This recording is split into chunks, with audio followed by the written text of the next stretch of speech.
Gravando, presidente. Muito obrigado.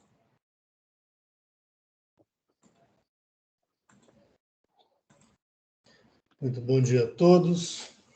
Estamos iniciando a sessão de julgamento da terceira Câmara Julgadora do Tribunal de Impostos e Taxas do Estado de São Paulo. Hoje é dia 13 de março de 2024. Sejam todos bem-vindos. Hoje nós temos duas sustentações orais requeridas. Nós vamos iniciar pelo processo Younger Optics, relatora a doutora Mara, a patrona a doutora Márcia está presente. Doutora Márcia, a senhora abre mão do relatório? Desculpa? A senhora abre mão do relatório? Sim. Ok. Doutora Mara, um resumo, por favor, da acusação. Só um minutinho, que eu vou abrir o voto. Uhum. É uma infração de crédito indevido por escrituração de notas fiscais que não se encontravam no sistema da Cefaz. A recorrente alega que fez essa juntada depois de estar espontaneamente voltada à espontaneidade dela, e então a infração é relativa ao crédito do imposto, por ela ter se creditado de ICMS nos períodos de dezembro, janeiro e março de 2019, em relação às notas fiscais que estão descritas na infração. Tá? Perfeito, muito obrigado, doutora Mara. Agora, Belmar, deixa eu só perguntar uma coisa. É o caso de fazer sustentação agora?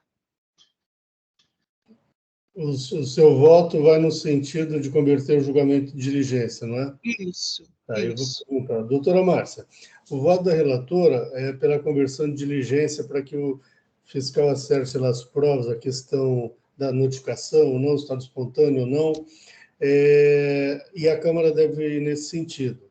A senhora pretende fazer a sustentação oral? Então, a gente pode aguardar, nós podemos aguardar, então, o retorno da diligência. No próximo julgamento, a gente se candidata novamente para a sustentação, se for possível. Será habilitado, sim. De qualquer maneira, eu já registrei no EPAT que foi feita a sustentação oral para prestação de contas, caso a senhora precise, ok? Por favor. Muito obrigada. Perfeito. Doutora Mara, por favor, seu voto. Pode ser Só um instantinho que eu vou já corrigir aquilo que estava errado. Uhum. Pronto. Então, na verdade, o que eu entendo? Em seu recurso, o contribuinte alega que, com a lavratura do AINCAL, a recorrente teria entendido que tivesse encerrado o trabalho fiscal e, por espontaneidade, em 3 de 9 de 22, apresentou as guias substitutivas, bem como o SPED, a fim de que as informações ficassem de conformidade com a realidade. Quanto à espontaneidade, alega que, no período de 1 ano, a recorrente ficou sob a fiscalização da documentação do período de 2018 a 2019 e que as irregularidades encontradas culminaram na lavratura do AIN tal, e que somente depois da lavratura desse AIN é que o recorrente se valeu do restabelecimento da espontaneidade para entregar os documentos substitutivos. Explica que se valeu do direito previsto no artigo 5º, inciso 6 da Lei Complementar 939, 939, de 2003, e alega que, para lavrar o AIN, o fisco estaria se valendo de informações substituídas, que não possuem mais valor legal, haja vista que os supostos créditos indevidos são exatamente aqueles que a recorrente pretendeu estornar com a substituição das GIAs. Esse, basicamente, é o relatório, então eu passo ao voto. Inicialmente, verifico que existem 2 versões para o mesmo fato. Por mais que entenda que o agente fiscal tem fé pública, não há nos autos prova material de que o recorrente foi notificado a entregar a suposta documentação referida e exigida pelo fiscal autuante. Também não há nos autos qualquer prova de que o autor do feito teria concedido prazo para que o recorrente cumprisse a notificação e realizasse a reconstituição da sua escrita fiscal, já que teria sido extraviada. Por outro lado, verifico que o auto de infração anteriormente lavrado se refere aos períodos ora autuados e que foram verificados várias irregularidades quanto à escrituração de notas fiscais de entrada, justamente no período em referência, 18 e 19. Sabe-se, por outro lado, que é praxe de uma ordem de fiscalização, que uma ordem de fiscalização se encerre com a lavratura de um AIN ou simplesmente pela aposição no modelo 6 da abertura e encerramento da UES de verificação. Portanto, entendo que o julgamento deva ser convertido em diligência para que o autor do feito junte aos autos a prova de que de fato notificou ao recorrente para para apresentar as notas fiscais não então escrituradas e que concedeu prazo para que tal entrega fosse realizada, tendo o contribuinte descumprindo o referido prazo, dado que somente assim haverá como se verificar a existência ou não da espontaneidade no procedimento do autuado. É fato que a fiscalização pode continuar aberta enquanto se lavra o auto de infração sobre os fatos já encontrados, inclusive por força da decadência do lançamento. Porém, tal permanência de fiscalização aberta deve ser justificada e sob pena de se deixar o contribuinte em qualquer incidência sobre o reinício de sua espontaneidade. Assim, como não há prova efetiva de que o recorrente estaria ciente da continuidade da fiscalização, que o fiscal autuante apenas alega que teria notificado e concedido prazo, mas não existe nos autos tal prova, é mister que se converta o presente julgamento em diligência para que o autor do feito traga tais provas aos autos, comprovando assim não estar o recorrente em espontaneidade, mas, ao contrário, ciente de que estava ainda sendo fiscalizado e que havia obrigações de entrega de documentos ainda não entregues. Então, sendo vencida, eu voto. Isto posto, converto o presente julgamento em diligência na forma acima determinada, em sendo vencida, dou provimento ao recurso do contribuinte para cancelar a autuação lavrada. Belmar, eu só pergunto uma coisa. Como para não haver a necessidade de, como é que fala, de preferência, para dizer qual parte do voto vocês vão concordar, eu vou tirar essa parte do voto em sendo vencida, tá bom? Acho que não há necessidade, porque a senhora vai votar pela diligência. A Câmara, que já se posicionou quando a senhora disponibilizou o voto, seria de que acompanharia. Portanto... E eu só estou colocando assim, isto posto, converto presente julgamento em diligência na forma acima determinada, para ficar mais simples, tá bom? Ok, sem problema. Tá, deixa eu só acertar o voto aqui. Só editar, né? Só editar, isso. Em discussão, representação fiscal. Perfeito, doutor Paulo. Eu vou acompanhar a relatora, presidente. Perfeito, doutor Alexandre. Também vou acompanhar a relatora. Perfeito, eu também vou acompanhá-la. Deixa eu só registrar, tá?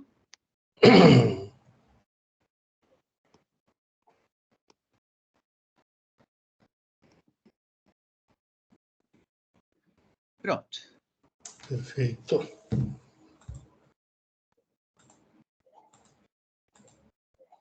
Quórum.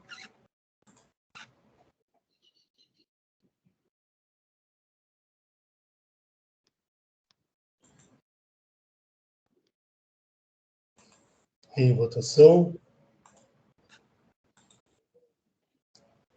Mantenha, por favor, o microfone fechado.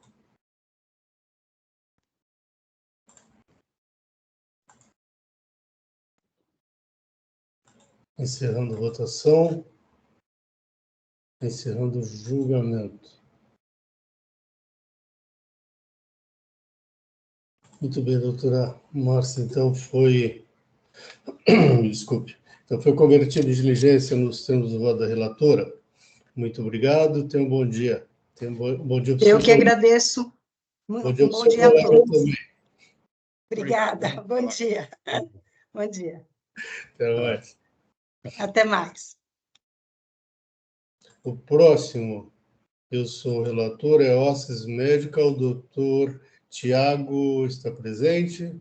Tiago Carneiro. Bom dia. Estou presente. Doutor Tiago, tudo bem? Tudo bem. Muito bem. Doutor Tiago, eu já vou adiantar para o senhor que eu estou anulando a decisão ACO, acatando o pedido recursal, e eu já antecipei meu voto aos membros da Câmara, eles também vão nesse sentido. Perfeito. Eu te pergunto, o senhor vai querer manter a sustentação oral? Nesse caso, não. Eu retiro. Não? Tá, então não vou nem registrar, ok? Como Tá fica? bom. Perfeito. Ok? Obrigado. Muito obrigado. Eu só vou juntar o voto aqui.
O voto já devidamente juntado, todos já tiveram acesso a ele. Estou anulando a decisão porque ela não se manifestou sobre o mérito, né? Ela se limitou a questionar, a enfrentar a alegação de que havia uma ação judicial feita pelo contribuinte em face da Secretaria da Receita Federal, se não me engano, é de abrangência apenas federal. E a adesão à qual ela limitou-se a dizer que não abrange a receita estadual. E não atacou o mérito. Então, estou anulando a adesão, acatando a alegação recursal. Doutor Tiago, a Fazenda Paulista, só uma pergunta, não sei se o senhor tem essa informação. A Fazenda Paulista ainda não foi convidada a integrar a LIDE, né? A ação judicial, não. Hum. Ela ainda não integra. É, Na verdade, até se a OCES ajuizasse uma ação aí contra a Fazenda Pública Estadual antes, né, da autuação, certamente seria extinto por falta de condição de ação, né? Conta da competência para tratar de classificação. Então, eu acho que talvez esse momento, que ainda está em fase liminar, não sei, aí o escritório que tem que analisar, né? Talvez fosse importante, viu? Porque você eliminaria essa lide administrativa, né? sim. E aí não tem decisão de primeiro grau lá, né? Só tem liminar, né? Teve a liminar, depois teve o período de perícia, né? Produção do laudo técnico, seguiu a classificação da Anvisa e da OCE, e aguarda aí agora a sentença. A sentença. Vê se não talvez esse não é o caso de integrar a Fazenda Paulista, viu? Não. Porque A gente eliminaria a questão desse aí. a gente está avaliando, até Avaliando. porque Perfeito. questões Ok. processuais mesmo. Sim, tem que ver o que é melhor para o seu cliente também. Muito obrigado, doutor Tiago. Então, em Obrigado. discussão, representação fiscal. Não, nenhuma observação, obrigado. Muito obrigado, doutor Elon. Doutor Alexandre. Acompanho o relator. Muito obrigado, doutor Paulo. Também acompanho o relator, presidente. Obrigado, doutora Mara. Também acompanho. Muito obrigado. Encerrando debates. Quórum.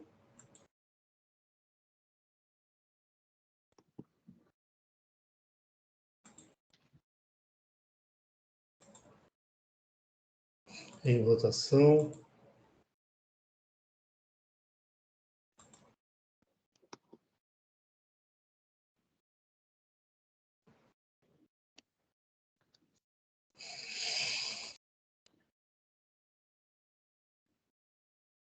Encerrando a votação.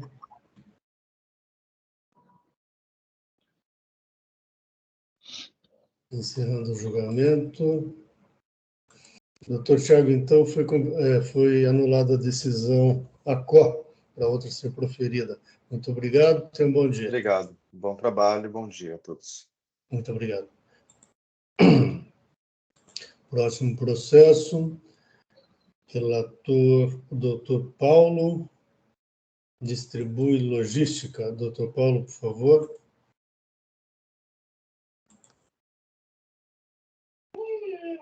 O meu voto Microfone aberto, doutora Amara, por favor. ele é... Eu vou passar ele bem rapidamente, né? A gente não está com o patrono aqui, acho que... Eu vou passar direto para o voto no item 14, se alguém estiver acompanhando, mas são várias preliminares de cerceamento de defesa. A primeira, ele alega que haveria cerceamento de defesa, pois ele foi credenciado de ofício ao DEC e não houve a comunicação desse cadastramento, tornaria todos os atos advindos da comunicação do DEC ilegais e nulos. Apesar de não ter comprovação que ele foi notificado da inscrição de ofício, essa inscrição foi efetivada em 2012.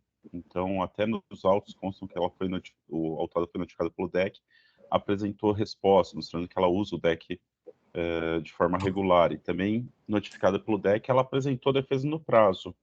Então, em linha com o artigo 3º da Lei 13.457, né, os atos processuais não dependem de forma determinada, e são considerados válidos, realizados de outro modo, mesmo que realizados de outro modo, alcançam sua finalidade.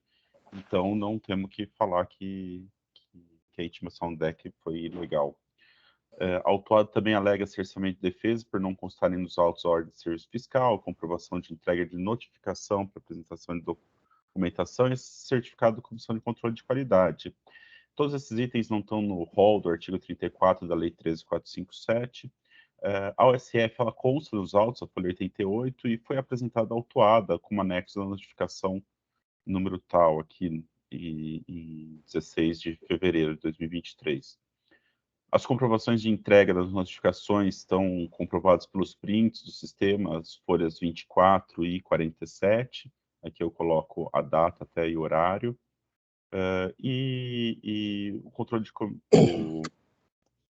o relatório do Comitê de Controle de Qualidade não é um normativo que é obrigatório estar no auto de infração.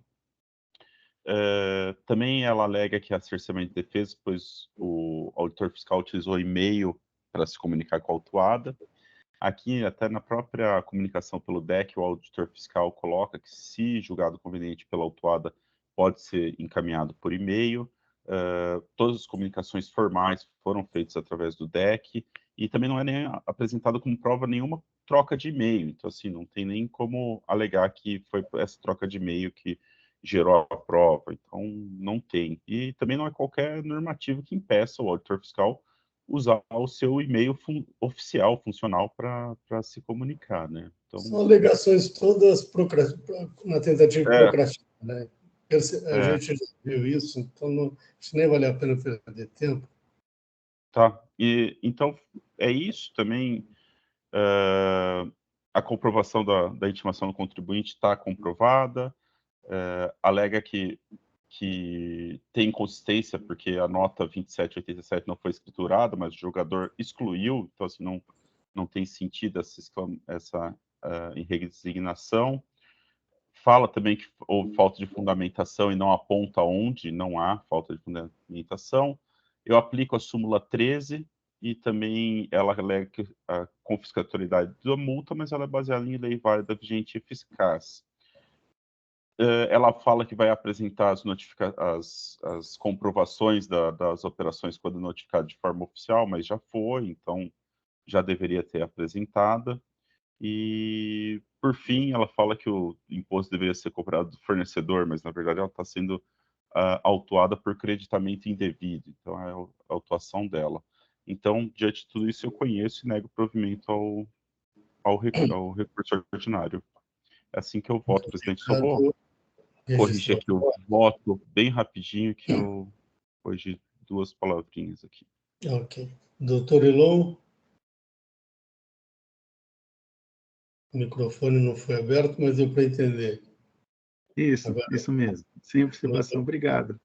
Muito obrigado. Doutora Mara? Eu concordo, voto com o relator. Muito obrigado. Doutor Alexandre? Eu também vou acompanhar o relator. Muito Já obrigado. está registrado o voto, presidente.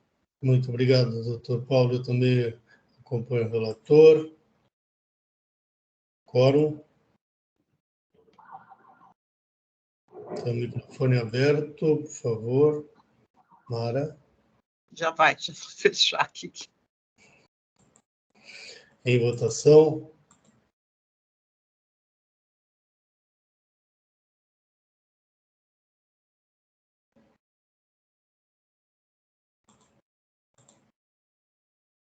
Encerrando a votação.